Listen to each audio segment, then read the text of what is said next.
Ang kanyang kapatid na babae ay umiiyak sa dalawang kabaong, umaagos ang luha sa kanyang pisngi. Bakas sa mukha niya ang sakit, at sa sandaling ito, ang voiceover ng bida ay nagsasabing si Mayon na lang ang natitira sa kanya. Bumalik si Suka sa sarili, itinaas ang kanyang espada, at sumigaw na tumanggi siyang mamatay sa piitan sa pangalan ng kanyang kapatid na babae. Sa isang haltak, ang bayani ay sumugod sa lobo at tumalon sa hangin, malakas na pinagalitan ang halimaw. Isang mabangis na pag-ungol ng lobo ang narinig, na nagpapalipad kay Tsukasa na may mga sound wave. Lumipad ang bayani sa gilid, sinusubukang kunin ang isang bagay gamit ang kanyang kamay. Sa sandaling ito, ang dagandong ng lobo ay nagiging isang asol na flash na may mga bilog na umaabot mula dito. Bumagsak si Tsukasa sa isang pader, na nabasag dahil sa impact, na dumudugo mula sa ulo ng bayani. Sa sandaling ito, isang inscription tungkol sa karunungan, katayuan, at impormasyon na hindi posibleng makuha ang kakayahan ng kalaban ay lilito sa window ng system. Umupo si Suki Tsukasa na nakayuko at dumura ng dugo. Saglit na nagdilim ang kanyang paningin, at nagtatanong siya sa isip kung ito na nga ba ang katapusan. Gayunpaman, sa susunod na segundo nakita niya ang isang lobo na papalapit sa kanya, itinaas ang kanyang paan na may isang ligaw na dagandong. Sinabi ng bayani ang parirala na ngayon ay hindi siya mamamatay at babangon mula sa sahig. Ang imahe ng kanyang kapatid na babae ay muling lumitaw sa kanyang imahinasyon, at si Tsukasa ay humihingi ng paumanhin sa kanya dahil sa pagiging kaawa-awa. Bakas sa mukha ng pangunahing tauhan ang dugong umaagos mula sa kanyang noo. Isang hindi kilalang boses ang nag-utos kay Fenrir na umupo sa lupa. Nagtataka siyang nagmasid sa pagbagsak ng lobo sa lupa. Sa sumunod na segundo, isang boses ang tumawag kay Fenrir bilang isang mabuting bata. Pumasok ang isang babae na naka-heels at mahabang red dress. Isa siyang duwende na may puting buhok.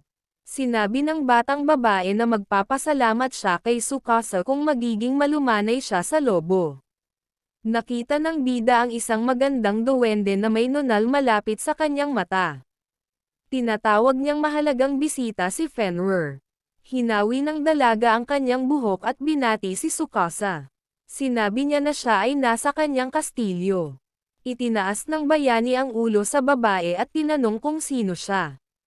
Itinakip ng duwende ang kanyang mga kamay, nakatayo sa harap niya, at tumingin sa ibaba, nakangiti sa pagkagulat.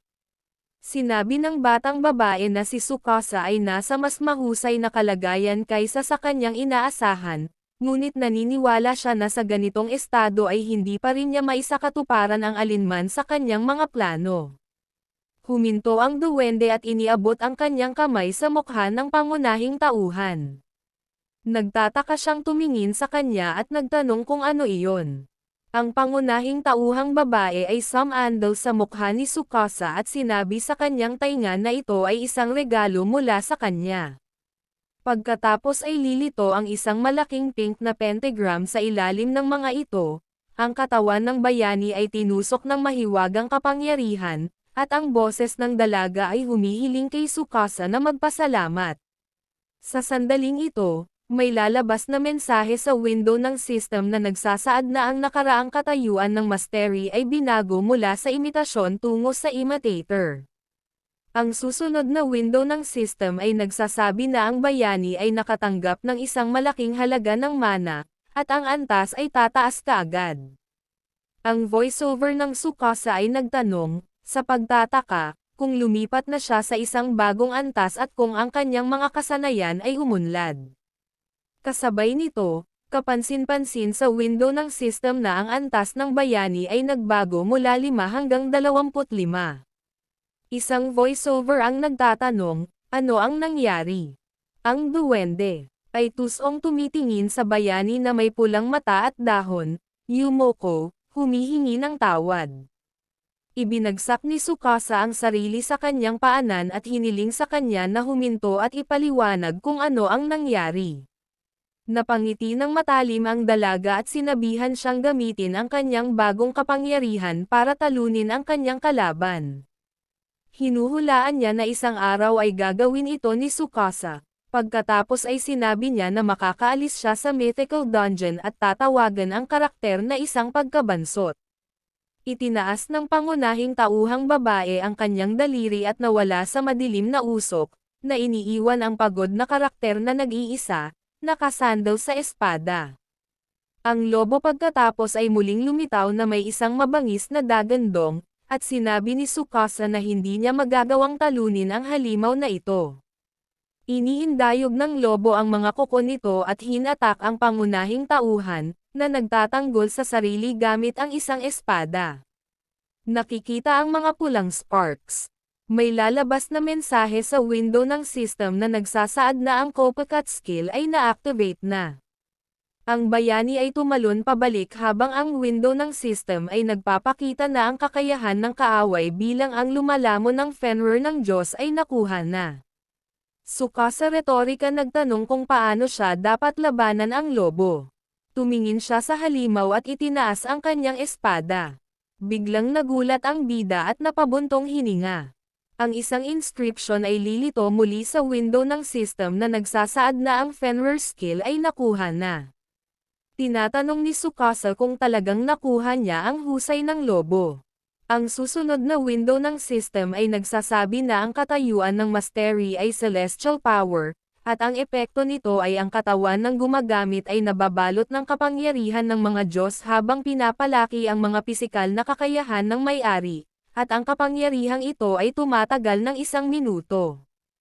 Ang pagkuha ng isang kumpiyansa na pose, ang bayani ay sumasalamin na kung gagamitin niya ang kasanayang ito, magagawa niyang manalo. Siya ay tensyonado, iniisip na ang epekto ay tatagal lamang ng 1 minuto, kaya kailangan niyang maingat na piliin ang sandali upang gamitin ang kasanayan. Sa malalakas na paglukso, sinaktan ni Tsukasa ang mabangis na lobo. Sa sandaling ito, sa tingin niya ay napakagaan ng pakiramdam ng kanyang katawan, at ang kanyang reaksyon ay mas mabilis dahil tumaas ang antas. Ang bayani ay lumipad pabalik, dumudulas sa lupa, at binibigkas sa isip ang parirala na nagulat siyang natanggap. Fenrir's Mastery. Ang system pop-up window ay nag-uusap tungkol sa epekto ng Imitation Mastery, na isang mababang pagkakataon na makuha ang kakayahan ng kalaban. Sa kasong ito, ang nakuha ng mga kasanayan ay nawawala pagkatapos ng unang paggamit. Nakasaad din ang kondisyon na magtatag ng pisikal na pakikipag-ugnayan sa kaaway. Ang bayani ay dahilan sa kanyang sarili na ang bagong copycat na kasanayan ay medyo nakakabaliw. Ang susunod na window ng system ay nagsasabi na ang copycat skill ay may epekto ng pagkakaroon ng 100% ng skill ng kalaban at hindi nawawala pagkatapos gamitin. Bilang karagdagan sa nakaraang kondisyon, kinakailangan na makipag-ugnayan sa o maranasan mismo ang kasanayan ng kalaban. Sinabi ni Tsukasa na ang pagiging kumpiyansa sa pagtanggap ng kasanayan ng ibang tao sa pamamagitan lamang ng paghawak dito ay mahusay, ngunit hindi niya alam kung ano ang pakiramdam na maranasan ang kasanayan mismo. Ang lobo ay nagiging mas mabangis.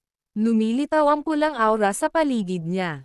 Tinatago ni Tsukasa ang kanyang mukha gamit ang kanyang kamay. Napasigaw siya ng may hindi kilalang puwersa na dumaan sa kanyang katawan. Ang window ng system ay nagpapakita na ang mastery ay nagbabago sa kapangyarihan ng banal na lobo, at ang epekto nito ay nililimitahan ang kadaliyang mapakilos ng may-ari.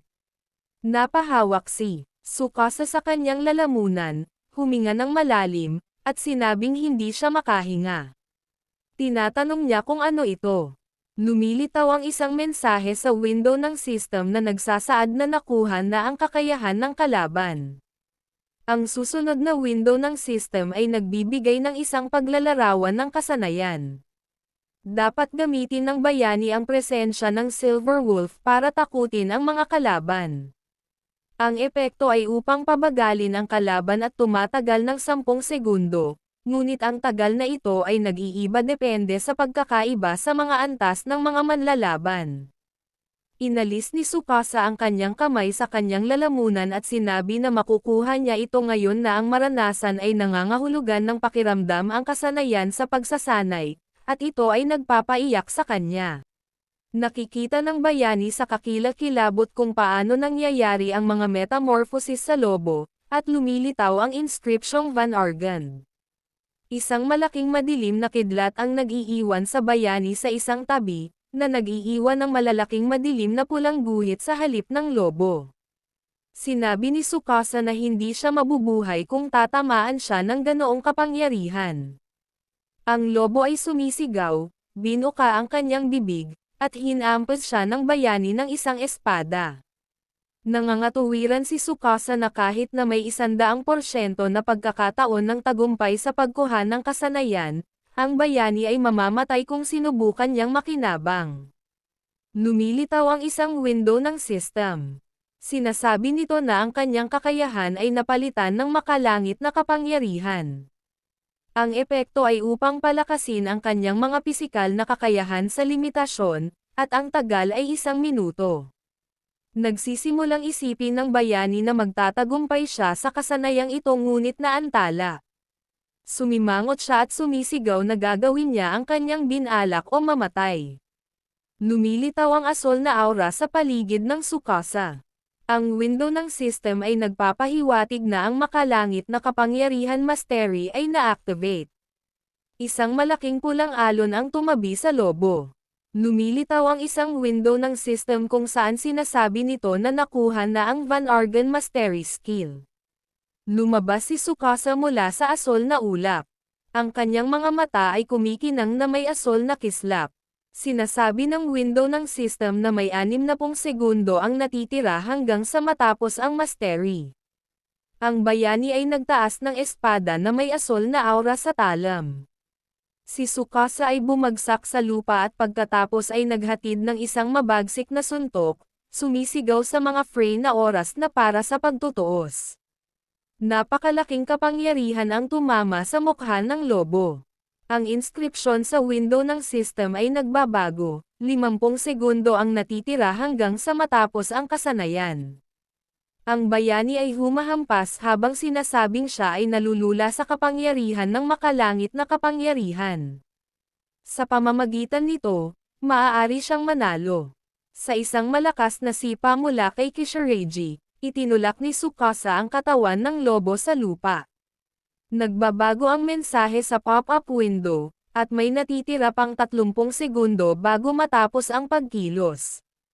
Iniisip ng bayani na mayroon pa siyang kalahating minuto na natitira, pagkatapos ay magbibilang ng pababa ng 20 segundo.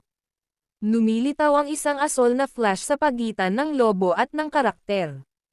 Sinabi ni Tsukasa na kailangan niyang talunin si Fenrir bago matapos ang aksyon. Nagkatinginan ang lobo at ang bayani, at ang karakter ay sumisigaw na tatalunan niya ang halimaw sa isang pulp gamit ang kapangyarihan ng Van Argan. Nagkabanggaan sina Wolf at Tsukasa sa huling laban. Isang malakas na alon ang dumaan sa lupa. Tumalon sa gilid ang bayani at sinabing imposibleng maabot ang Fenrir mula sa ganoong kalayuan dahil sa pagkakaiba ng mga antas. Sumigaw ang bida na, sa pagkakataong ito, diretso lang siyang sasampalin at ihahampas ang kanyang espada. Isang malaking, madilim na puwersa ang lumabas sa bibig ng lobo. Nakita ni Tsukasa ang isang kislap sa bibig ng hayop at sumigaw sa takot na hindi gagana ang kanyang plano. Ang napakalaking kapangyarihan ng lobo ay sumabog at itinapon ang karakter. Kumunat ang noo ng bida. Pagkatapos ay isang malaking, maapoy na belo ang sumasakop sa lahat. Ang karakter ay nakatakas mula sa apoy at nahulog sa ibabaw ng lobo na may espada sa kanyang mga kamay. Sinubukan muli ng lobo na hampasin, ngunit ang karakter ay matalas na tinusok ng kanyang kapangyarihan, sumisigaw na ang halimaw ay hindi magtatagumpay. Ang hayop ay namimilipit sa takot sa dugo. Tumalon si Tsukasa sa mukha ni Fenrir at inalis sa kanya ang kanyang mga mata. Itinaas ng bayani ang kanyang espada at sinabing tatapusin niya ito ngayon, Ngunit bigla siyang nag-ambala ng isang hindi pamilyar na boses na humihiling sa kanya na huminto. Bumagal si Tsukasa. May lalabas na mensahe sa window ng system na nagsasabing na-activate na ang skill ng copycat, at pagkatapos ay sinabi ng isa pang window na nakuha na ang skill. Lumitaw muli ang duwende at sinabi na ang bayani ay gumawa ng isang mahusay na trabaho, at ito ay isang kasiyahang panoorin ang napakagandang pagganap. Pinalihis ng pangunahing tauhang babae ang kanyang daliri at pagkatapos ay binibigkas ang parirala na ang labanan ay malapit ng matapos at kailangan nilang uminom ng tsaa. Ang batang babae ay umakyat sa lobo, na huminahon at nahiga sa lupa. Salamat po sa panonood.